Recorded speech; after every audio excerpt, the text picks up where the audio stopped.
Hello and welcome to the Run Testers. My name's Nick. In this video, we're going to be comparing the Garmin Epix Pro and the Garmin Fenix 8.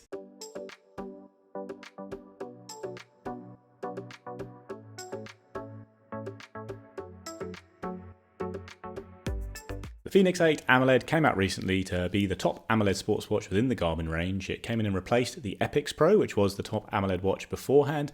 Garmin has now got rid of the Epix line and consolidated the Epix and the Fenix into the Fenix range with the Fenix 8 Solar and the Fenix 8 AMOLED. So there's lots of similarities between the two watches. The Fenix 8 is essentially the newer version of the Epix Pro, so I wanted to dive into the key differences in the design and specs and my experience of using them on the run to see who would benefit from going for the newer watch and who might be better off making a saving by going for the older Epix Pro. Price is the big difference to start with because these are both expensive watches. They are right at the top of Garmin's range, but the Fenix 8 did have a big price hike. So if you look at the prices right now on Garmin with this watch is not on sale, you're paying $120 to $130 more or $100 more to get the Fenix 8 compared to the Epix Pro if you're going to get the same size watch with the same materials. Both watches offer the same range of sizes. They have the same materials on offer with a cheaper steel watch or a more expensive titanium one with a sapphire screen. So like I say, you're paying about $120 to $130 or $100 more to get the newer watch, and obviously the Epix Pro is more likely to pop up in sales as the older watch. There are some differences in the sizes and the weight and the screen sizes across the watches. In general, the Fenix 8 is a little bit thinner than the Epix Pro, and with the new line, Garmin made the screens a little bit bigger on the smaller watches. So the screen size is 1.3 inches on the smallest watch and then 1.4 inches on the larger two watches, whereas with the Epix Pro, you had a 1.2 inch screen on the smallest size and a 1.3 on the middle size. Despite the fact the Fenix 8 is a bit thinner than the older model, it is also heavier across the board than the Epix Pro, which might be due to the fact it's got a new sensor guard on it and in general has been made dive proof. So this is a big difference compared to the Epix Pro, which you can't go diving with.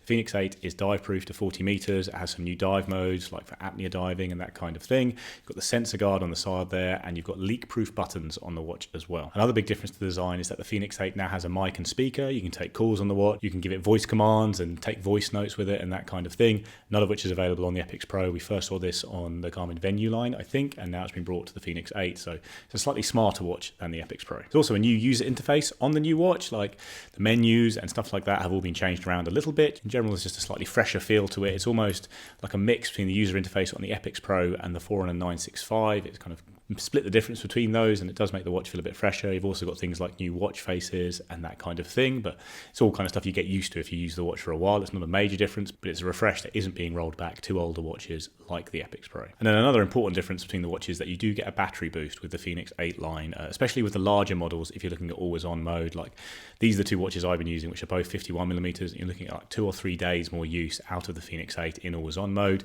That gap narrows the smaller the watch because in general the battery life is shorter, but you get a little uptick in battery with the new models. And then otherwise, lots of stuff's the same. You've got the same sensors. Both have got Garmin's latest Elevate Gen 5 heart rate sensor, multiband GPS, all that kind of stuff. So certainly lots of similarities between the two watches, aside from those differences I've mentioned above there.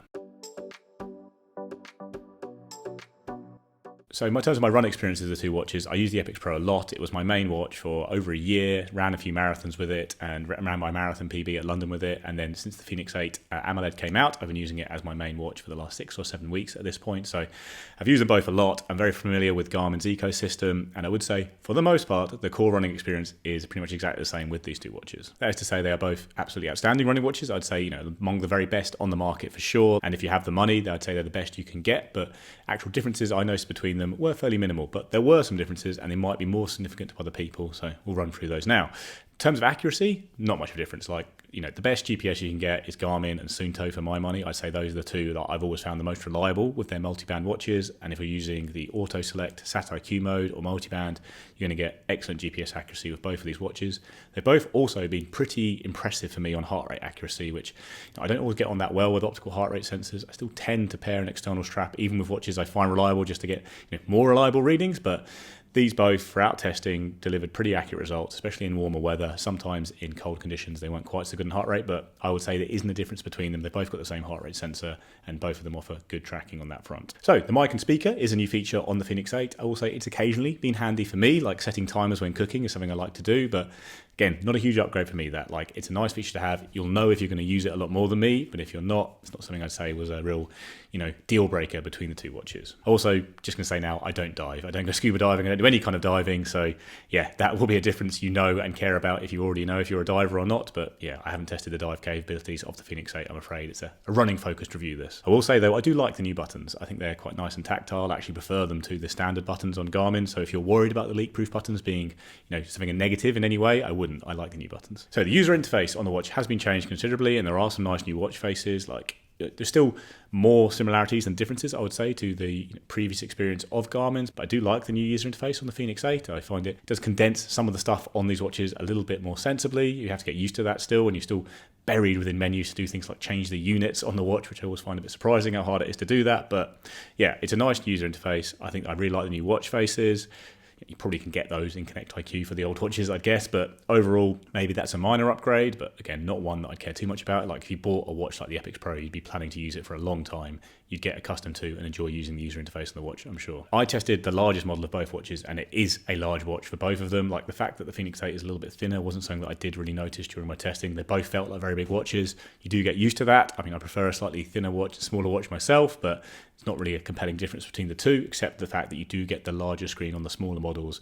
I think it's good in particular that on the standard Fenix 8, you get that 1.4 inch screen, which is the same experience you get with the 4 and a 965. A small watch with a big screen, the same size as the biggest watch Garmin has. And I think that is an important upgrade if you are looking at that middle model.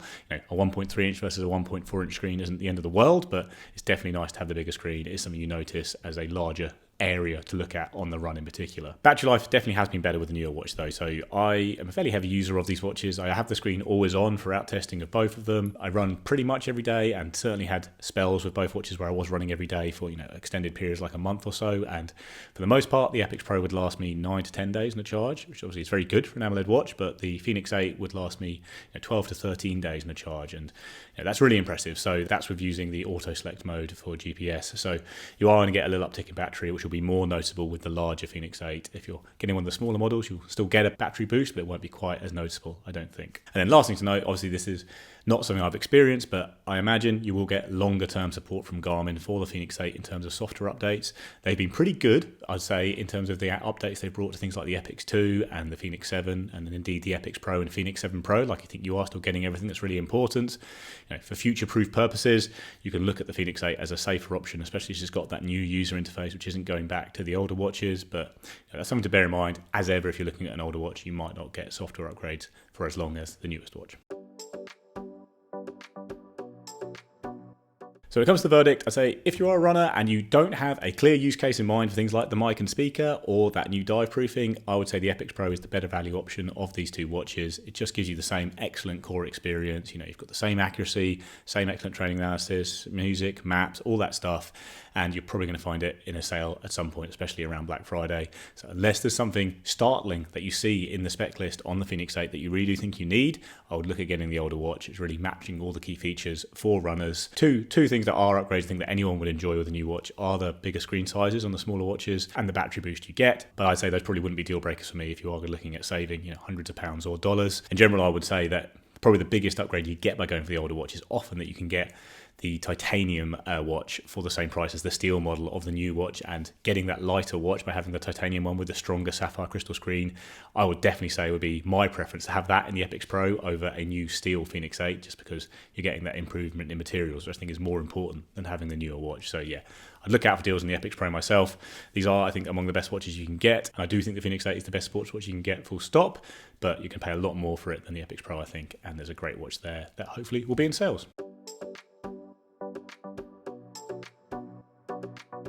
That's a comparison of the Epix Pro and the Fenix 8 AMOLED. Let us know what you think in the comments below. Please like and subscribe, ring the little bell, and we'll see you next time.